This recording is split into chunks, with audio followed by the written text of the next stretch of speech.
There are incidents the government classifies as impossible, events that shouldn't exist because physics says no, and because admitting them would break the world we think we understand. But the witnesses? They still remember everything. A highway that vanished into a black sky. A siren no city claims. Gravity switching off like a light. A man 14 people saw, but every camera failed to record. And a radio transmission that ends with 3 words nobody can explain. It found us again. These files were denied, erased, rewritten, but one by one, they leaked. And if even one of them is real, then reality isn't as stable as we think. This is Archive 9, and these are 10 restricted incidents the government classified as impossible. But someone remembers. On the morning of August 12, 2005, a long-haul trucker named Darren Holt was driving through a stretch of Highway 41 inches rural Wisconsin, the kind of road where nothing ever happens, and that's exactly how he liked it. Empty asphalt, flat horizon, a routine delivery. Then, at 4:17 a.m., everything stopped making sense. Darren said it began with a pressure in his ears, like the air thickened. The radio cut out mid-sentence. His dashboard lights flickered once, and the world ahead of him just vanished. Not fog, not darkness, not a blackout. He described it as a blank sky, like someone had deleted the highway and left a void of pure black, with no depth, no distance, nothing to focus on. A hole where reality should have been. He slammed the brakes, but the truck didn't skid. It felt weightless for a moment, as if the road beneath the tires wasn't there. For exactly 4 seconds, the world in front of his windshield ceased to exist. And the strangest part? His dash cam froze on a single frame, a frame investigators later called physically impossible. Instead of capturing the void, the footage locked onto an unchanged image of the highway, but with the timestamp stuck at 4 hours 17 minutes and 3 seconds, even though nearly 8 seconds of data were missing. A perfect freeze. No corruption, no glitch movement, just a moment that refused to record. When the highway returned, it snapped back instantly, the same lane markers, the same tree line, the same world as before, as if someone had unpaused it. Darren pulled over, shaking, convinced he was losing his mind. But then he saw the tire marks. A short, clean trail on the asphalt ending abruptly, as if the road had been temporarily absent beneath his truck. The official investigation lasted 11 days, unusually long for what authorities called an equipment malfunction. But the internal report, obtained years later through a whistleblower leak, showed something different. Whole sections of the event summary were blacked out with thick marker. Under environmental conditions, someone had handwritten 2 words, void phenomenon. And under conclusion, the final line read, inconsistent with known physical models. But every mention of Darren's account, the void, the silence, the dash cam, was completely removed from the final public release. Darren quit trucking 6 months later. But before he did, he spoke to 2 reporters who never published a word of his story. Why? Because the footage they received from him, the frozen frame, was taken by unidentified officials the next day. The reporters were told it was archived incorrectly and did not belong to them. The copy Darren kept for himself? It disappeared from his home during a break-in where nothing else was touched. Today, Highway 41 has no record of anomalies, no closures, no repairs that match the date. But drivers still talk about that stretch, the feeling like the air gets heavier, the odd silence that hits suddenly, and the way headlights sometimes illuminate nothing for a split second. If Darren's 4 seconds were real, then the world isn't continuous. It might blink, reset, recompile. And on that morning in 2005, Darren was awake when the highway didn't load. Just after midnight on June 3rd, 1992, a piercing siren rolled across 3 rural counties in southern Ohio. Not a tornado alarm, not a civil defense test. Witnesses described it as something between an air raid warning and a ship horn, but stretched, metallic, and too perfect, like it wasn't produced by anything mechanical. It lasted exactly 17 minutes. People walked out of their homes, standing on porches, staring into the empty night sky, trying to understand why every direction sounded like the source. No matter where they turned, The sirens seemed to come from somewhere else, as if the air itself was vibrating. Local police stations were flooded with calls. So were fire departments, even hospitals. The strangest part? Every dispatch center checked with surrounding towns, asking the same question: did you trigger an emergency siren? Every town answered, no, not ours. At 12:17 a.m., the sound stopped mid-wail, not fading out, not losing power, just cut off like someone sliced the audio in half. The night fell into a silence that many witnesses later called wrong, like their ears were still waiting for the echo. The following morning, county officials held a joint meeting. They expected to find a malfunctioning system, maybe a rogue weather siren, maybe a prank, maybe a wiring fault. Instead, they discovered something that shouldn't have been possible. None of the counties used the same siren network. Their hardware wasn't interconnected. Their frequencies didn't match. Their control panels weren't compatible. There was no shared system that could have triggered all the alarms at once. But then came the recording, the only piece of physical evidence. A ham radio operator named Mitchell Crane captured the sound accidentally while scanning the airwaves that night. His tape showed a frequency between 49.8 and 50.1 megahertzes, a range not used by any civilian emergency equipment in the region. When he handed the recording to county officials, they passed it to the state, and from there, it vanished. Mitchell received a letter 2 weeks later saying his tape could not be authenticated and was not needed for further review. But he insisted the authenticity wasn't the part that scared him. It was what he heard after slowing the recording down. At 1/3 speed, he claimed the siren wasn't a continuous tone, it was layered. 3 tones, stacked, weaving in and out of each other at intervals too precise for analog devices of the time. It sounded programmed, he said, like something coordinating itself. When journalists asked the state emergency office for comment years later, they gave a flat, almost rehearsed answer. No siren event was logged that night. No test was scheduled. No failures were reported. But residents remember. They remember the sky feeling heavier. They remember their windows vibrating. For money stop or and money stop of residents now loud. They remember running outside expecting to see smoke, fire, something, anything that would justify the sound. Instead, they saw stars. No lights, no movement. Just a siren echoing from a source that didn't exist. Today, the event is unofficially called the Midnight Siren, though on paper it has no name, no cause, no owner. And the most unsettling detail comes from 2 separate counties. At the exact moment the siren stopped, both dispatch logs noted the same unexplained glitch, a synchronized timestamp jump of plus 17 minutes. Not forward, not backward, a gap, as if time wasn't missing, but overwritten. Whatever sounded that night wasn't a warning. It was a signal. But for who? Nobody knows.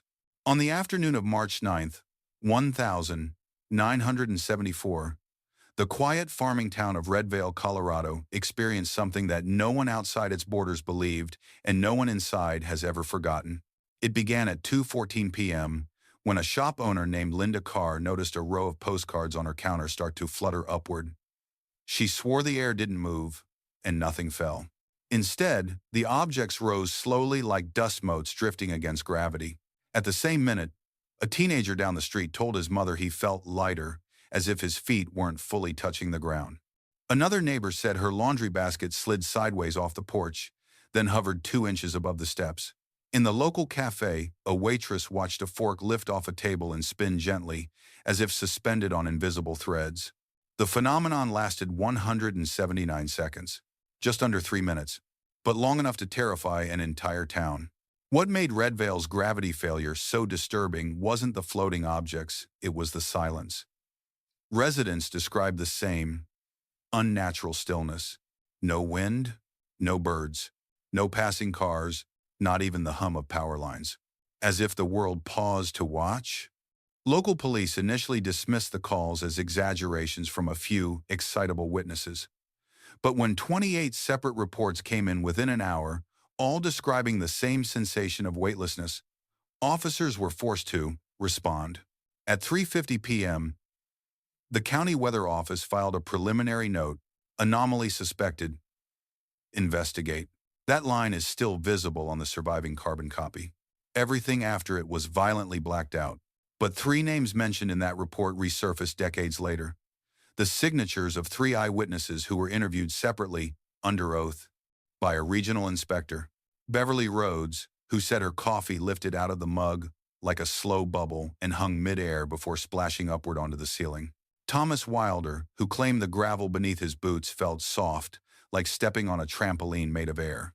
Eleanor Pike, who insisted the whole town tilted as if the horizon briefly bent. Their testimonies were stamped with the word verified. And then the original pages disappeared. When the inspector returned weeks later to collect the final draft of the incident report, he found his own notes gone from the filing cabinet. The clerk told him the drawer had been emptied for reclassification, but no record of the reclassification exists.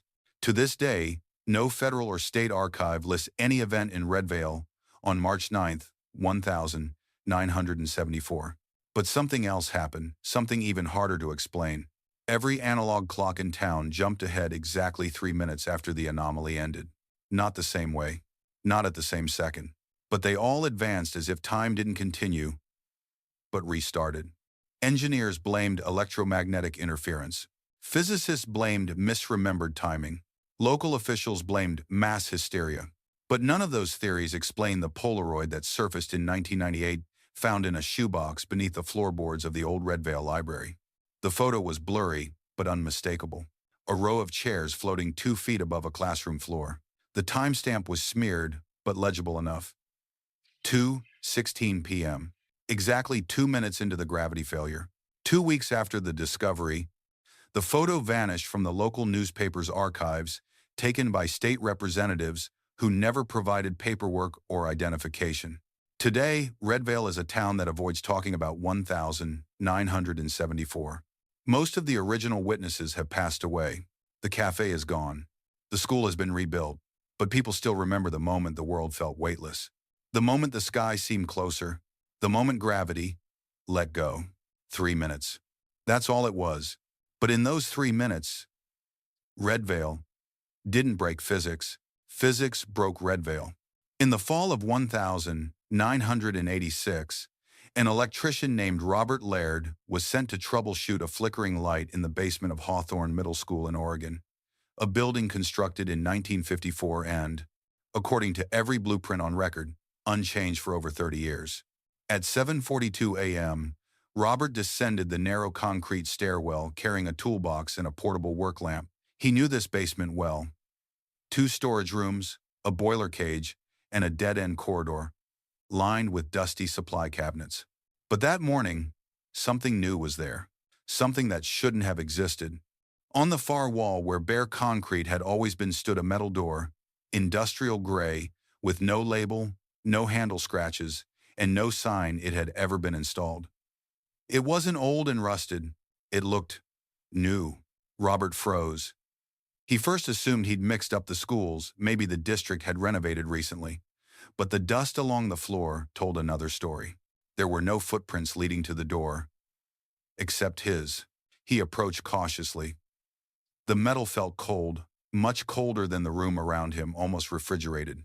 He later described it as dead cold, a temperature that didn't match anything in the basement. And worse, the door had no lock, just a simple push latch, like something meant to be opened easily. He pressed it. The latch clicked. The door swung inward without resistance. Behind it was not a room, not a hallway, not anything that made sense. The space beyond was pure darkness, but not the kind produced by the absence of light. Robert said it looked like a hole cut into reality. A flat void with no depth, no texture, no echo when he whispered into it. His flashlight beam didn't travel into the space, it simply stopped at the threshold, as if light itself had nowhere to go.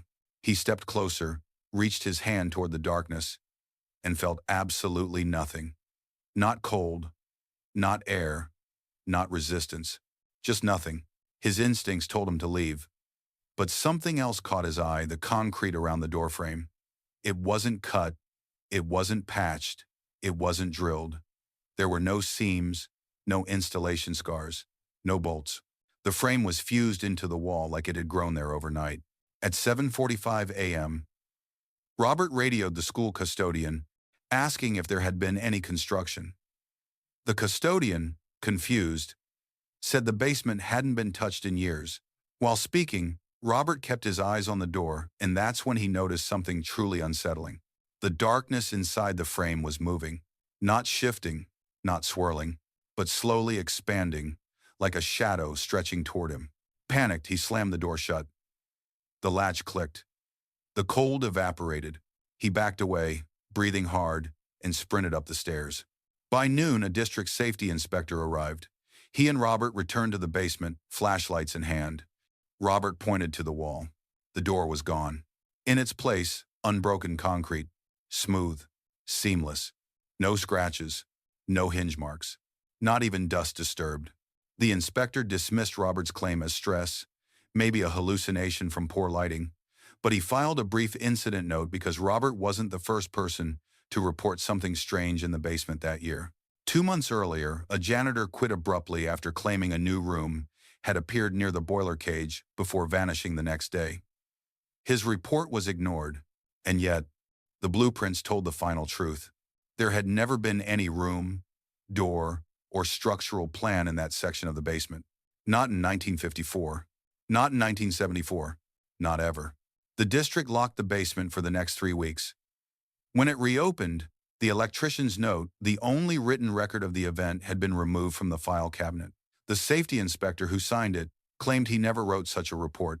Robert retired early, still insisting he didn't imagine it. He wasn't afraid of a door. He was afraid of what he saw behind it. A space that obeyed no architecture, no physics, no logic. A door that appeared without cause, opened into nothing, and disappeared before anyone else could see it. If it was meant to lead somewhere, then somewhere glanced back. In the late summer of 2010, a 6-person search and rescue team entered the dense, fog-heavy woods of northern Washington to locate a missing hiker. The forest there is older than most towns in the region, and known for swallowing sound. Radios cut in and out, GPS drifts. Even the locals say the trees confuse distance. But the team didn't expect what they heard that night. At 8:41 p.m., as the sun slipped behind the ridge, a woman's voice echoed through the trees. Not a scream, not a cry. A single, desperate, trembling call. Help! Please! Someone! Every member of the team heard it. All 6. Clear, close, human. They immediately stopped and took positions, calling out, announcing themselves.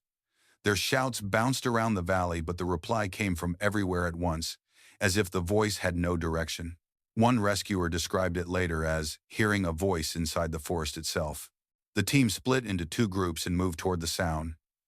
But within minutes, something felt wrong. The voice repeated same pitch, same tone, same trembling breath, but there was no strain, no fatigue, no raggedness someone begging for help should have. It was identical, every time. They raised their recorders, and the moment they hit record, the voice returned. This time closer. Help me. The audio captured it perfectly, but the analysis later would reveal something chilling.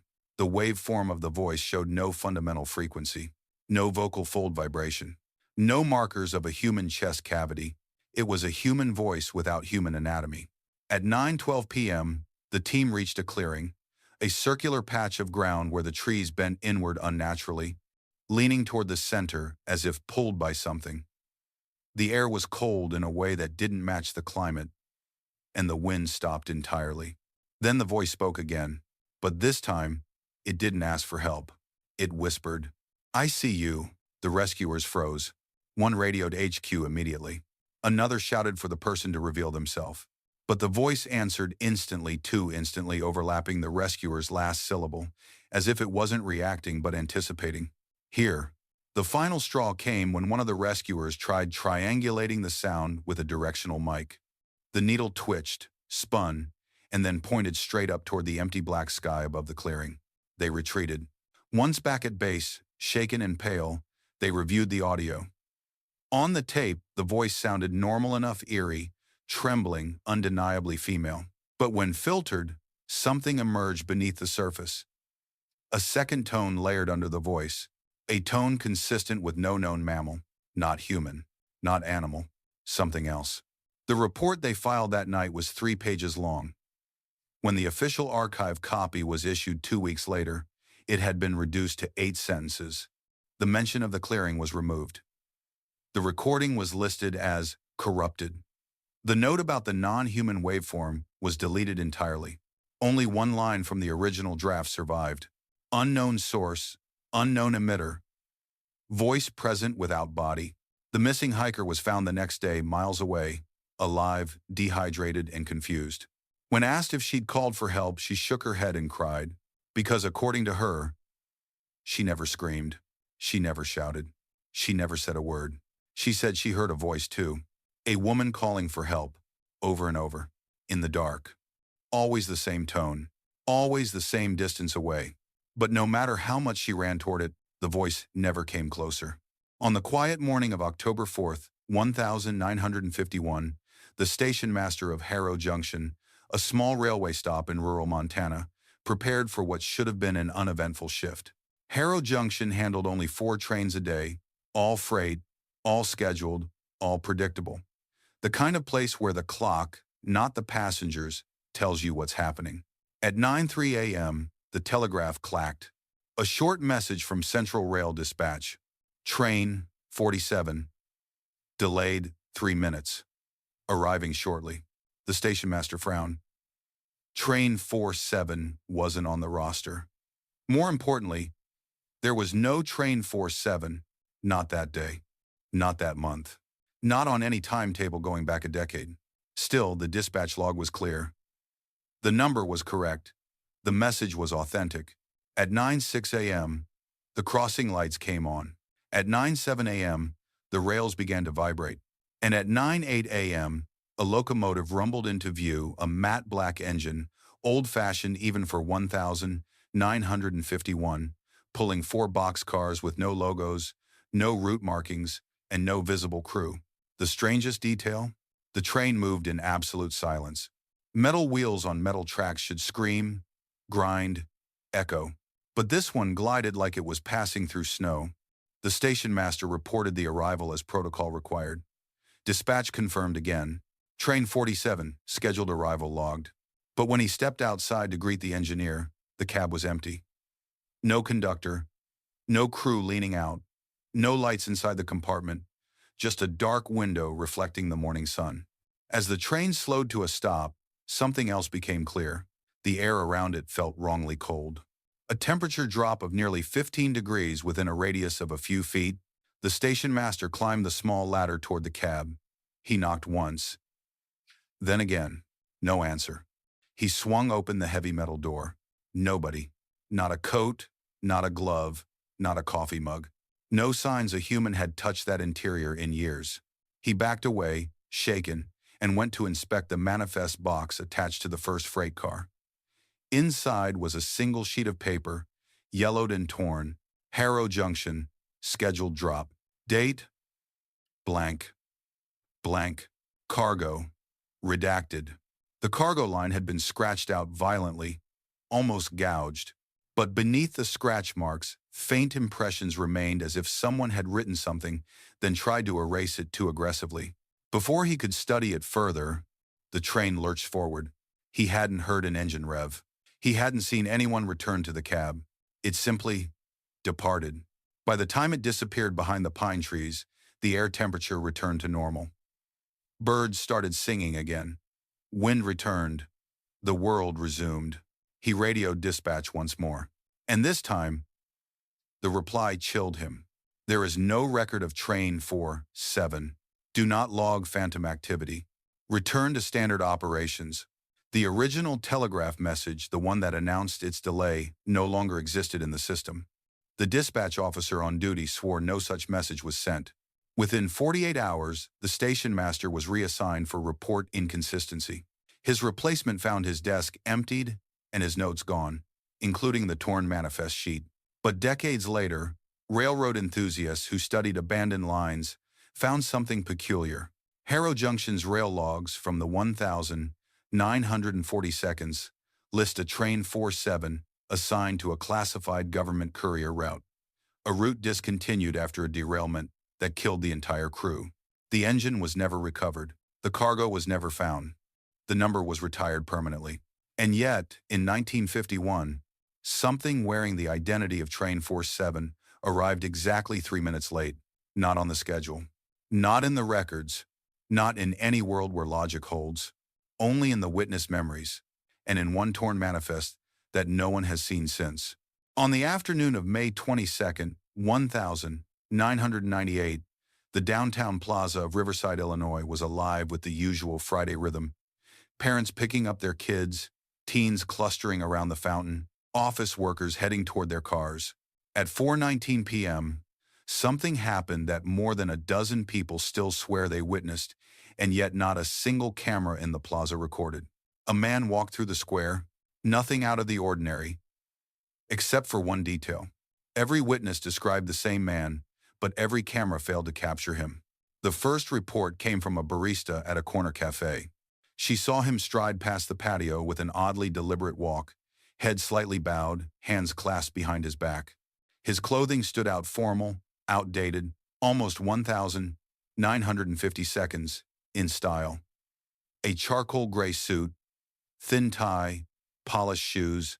She watched him pass the window. Moments later, she glanced at the cafe's security monitor and saw an empty sidewalk. No man, no silhouette, just a clear, unobstructed frame. She assumed it was a glitch, until customers began talking. Across the plaza, a group of teenagers by the fountain reported seeing the same man. One boy said he felt a static buzz in the air as the stranger approached, like the moment before lightning strikes. Another teen said the man never blinked. A mother walking with her daughter said he passed within 2 feet of them, close enough that she felt the air shift, and the little girl asked, "Why doesn't that man have a shadow?" At 4:23 p.m., a municipal camera pointed directly at the fountain froze for 1 full second, displaying a bright white flash. When the feed resumed, several people in the frame were turning their heads, as if watching someone walk past. Someone who didn't appear on video. By 4:30 p.m., 14 individuals had given police nearly identical descriptions. Height, just over 6 feet. Build, slender. Hair, black, neatly combed. Suit, charcoal gray, old-fashioned cut. Gait, calm, emotionless, almost gliding. The consistency was so precise that investigators called it statistically improbable. But the CCTV footage told a different story, a deeply unsettling one. All 12 cameras covering the plaza showed the same anomaly. Every time the man should have appeared, the video whited out, distorted, or skipped ahead by fractions of a second. These weren't random glitches, not weather interference, not technical failure. They were synchronized absences, aligned perfectly with the witnesses' accounts of where the man had walked. One officer reviewing the footage wrote, "The gaps aren't errors, they're missing events. Something is absent that the cameras refuse to process." Police created a composite sketch based solely on eyewitness descriptions. It circulated briefly before being stamped with a classification rarely used for civilian sightings, mass perceptual event. But locals rejected that explanation, especially the delivery driver who saw the stranger closest. He said the man turned his head ever so slightly as they passed. For a fraction of a second, the driver felt the world dim around the stranger. He said the man's eyes didn't reflect light. He described the sensation as, like looking into a hallway that shouldn't exist. 3 days later, the security company responsible for maintaining the cameras retrieved the DVR drives. They reported severe data corruption. When the drives were returned, every timestamp from 4:19 p.m. to 4:31 p.m. had been replaced with static. Not erased, overwritten. Years later, most witnesses still insist on what they saw. A man moving calmly through a crowd that subtly shifted aside for him, even though no physical person appeared in the recordings. As if the human mind registered something the machines refused to acknowledge. As if the cameras obeyed a rule humans don't understand. A figure seen clearly by everyone, and captured by nothing.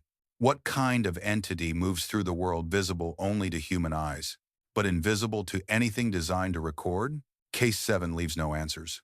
Only a sketch, 14 testimonies, and a stretch of video where reality briefly blinked. In the winter of 1963, the mining town of Eldridge, Montana, experienced a weather event that meteorologists still refuse to classify. Locals simply call it the cold burn. It happened on January 14th, shortly after dawn. The sky was clear, painfully clear, the kind of crystalline winter morning where the sun rises like a blade of white light. Temperatures hovered around -8 degrees Celsius, cold but ordinary for the region. At 7:12 a.m., the first flakes fell, a soft, slow drift of snow. Nothing unusual, until people began to feel it. A rancher named Jonas Hill was the first to report it. He said a snowflake landed on his wrist and felt like touching dry ice. Not wet, not melting, not even cold in the normal sense, but burning. Within seconds, he felt a stinging sensation, not heat, but an absence of heat, a kind of vacuum cold that numbed the skin instantly. He brushed the flake away, but the patch of skin remained pale and frostbitten. At the same time, two children walking to the schoolhouse froze in place, staring upward. The snow wasn't drifting naturally. It fell in straight, razor-like columns, perfectly vertical, as if gravity had tightened. And the light changed. One of the children described it years later as the world turning blue-white and too sharp to look at, as if the air itself had become reflective. The snowfall created an eerie glow bright enough to make some witnesses squint, bright enough to overwhelm peripheral vision. But the most disturbing detail came from 4 miners at the East Ridge. They said the snow didn't just fall down. It fell toward them, sideways, against the wind, as if drawn by something. By 7:17 a.m., 5 minutes into the event, the snowfall intensified. Witnesses across town felt the same painful cold burn sensation from even the lightest contact. A mail carrier dropped his bag and ran indoors when flakes hit his face, describing the feeling as instant freezer burn. His cheeks blistered within minutes. Panicked residents took shelter. Animals refused to step outside. The town's few cars remained frozen in place because even touching the metal handles became dangerous. At 7:20 a.m., exactly 8 minutes after it began, the snowfall stopped. Not gradually, not tapering off, just ended, mid-descent, with flakes freezing in place before dropping lifelessly to the ground. Almost immediately, the unnatural brightness faded. The sky returned to its normal color. Birds resumed chirping, and the air warmed back to its earlier temperature, as if nothing had happened, except there was physical evidence. Dozens of flakes were collected by residents and placed in jars, tins, even their bare hands, though many regretted doing so. Instead of melting, the flakes simply evaporated, leaving behind a faint, powder-like residue. Town officials sent samples to a regional lab. The report they received back was short and alarming. 0 water structure detected. Sample not consistent with snow or ice. But when the town council forwarded the sample to the state meteorological office, they were told it must have been mislabeled. The official report was refiled as unusual ice crystals cause unknown, and then quietly archived. 3 days later, a federal team arrived without notice. They took every physical sample, every jar, every scrap of paper, even the lab equipment that had touched the residues. No explanation, no paperwork, just a warning to the town clerk. This event is weather-related and requires no further inquiry. Yet residents refused the simple explanation. Too many eyes had seen what happened. Too many hands had felt the cold burn. And years later, an even stranger detail surfaced.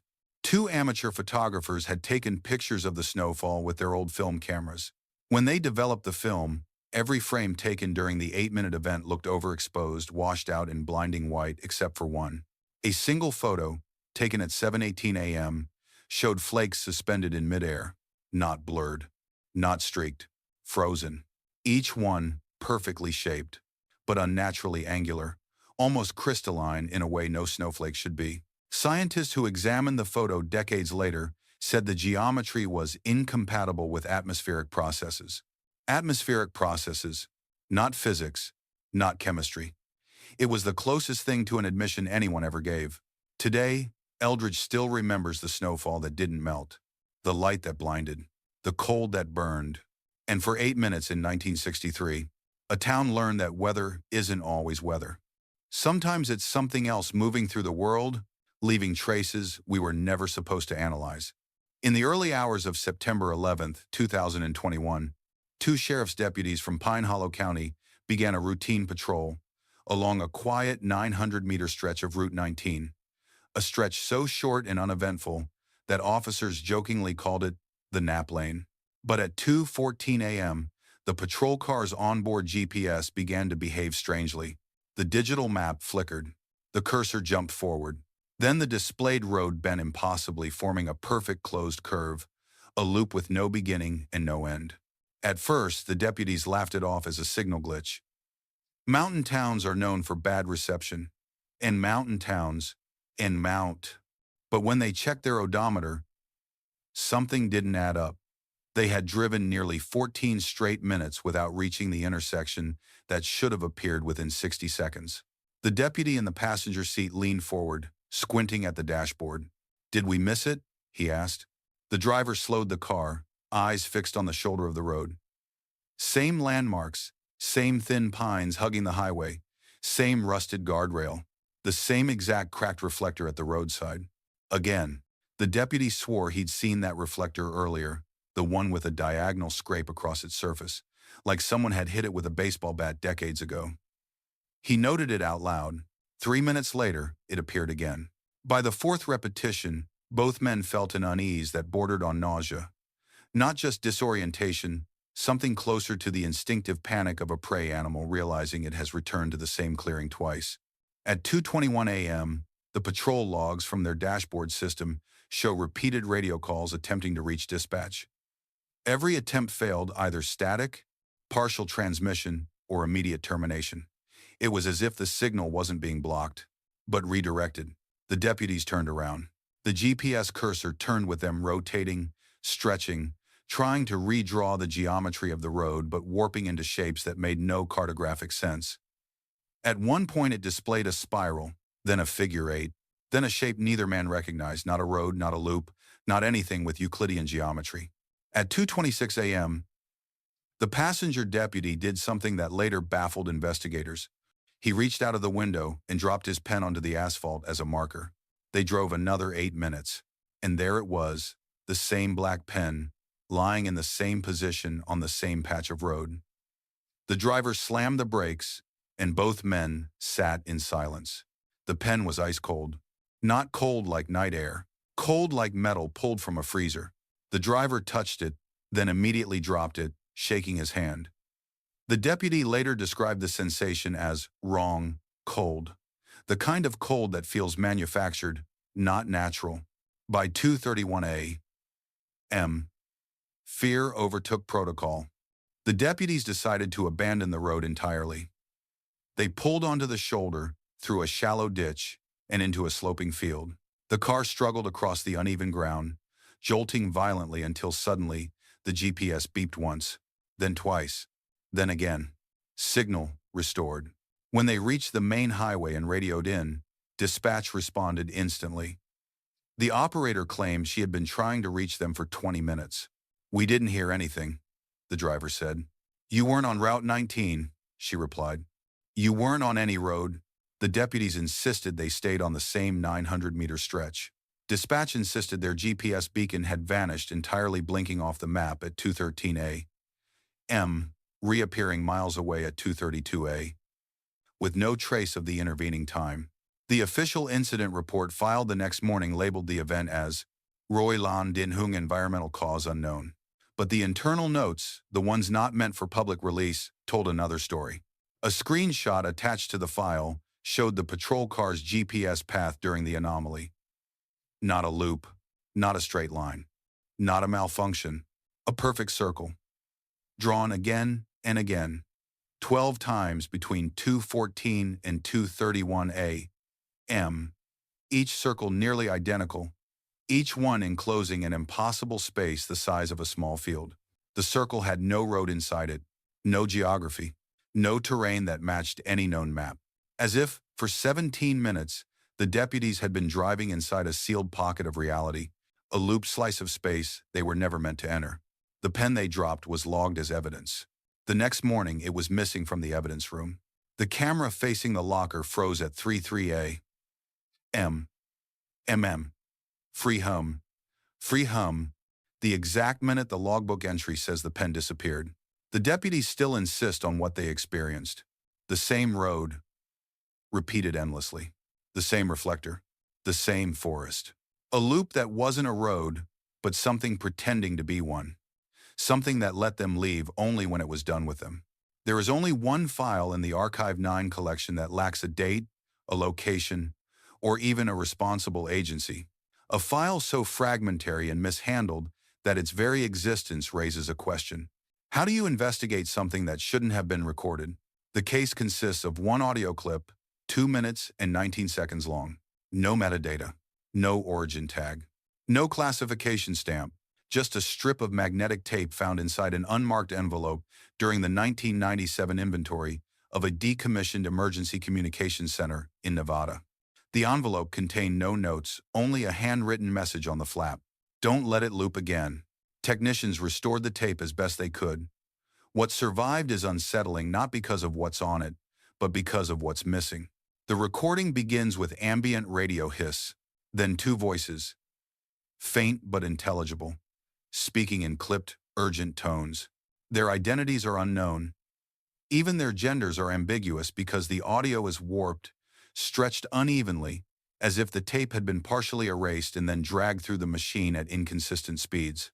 The first voice says something like, negative contact, repeating pattern, hold position. The second voice responds, trembling, no bearings, it's moving without. Then the tape breaks into silence. Not static, not distortion.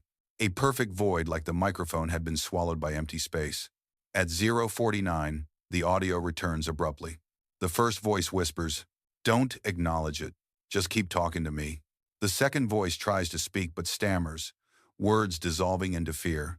It's here, it's close, it's another drop. 15 seconds missing. When the audio comes back, the two voices sound farther away, not physically, but emotionally, as if they were whispering in a cavern whose walls kept shifting. There's a new sound too, a low rhythmic oscillation beneath the conversation, not mechanical, not biological. Analysts later described it as a signal that isn't a signal, something with structure but no identifiable origin.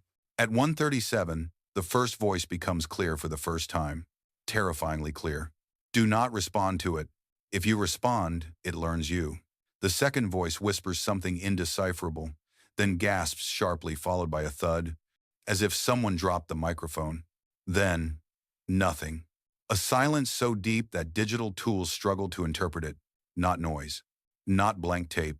Something closer to subtraction, like the waveform had been carved away. At 2:18, one final line surfaces.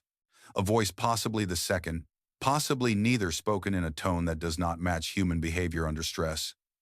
Too flat. Too resigned. It found us again. Then the tape ends. No click. No mechanical shutdown. Just an abrupt cutoff, as if the rest was never recorded.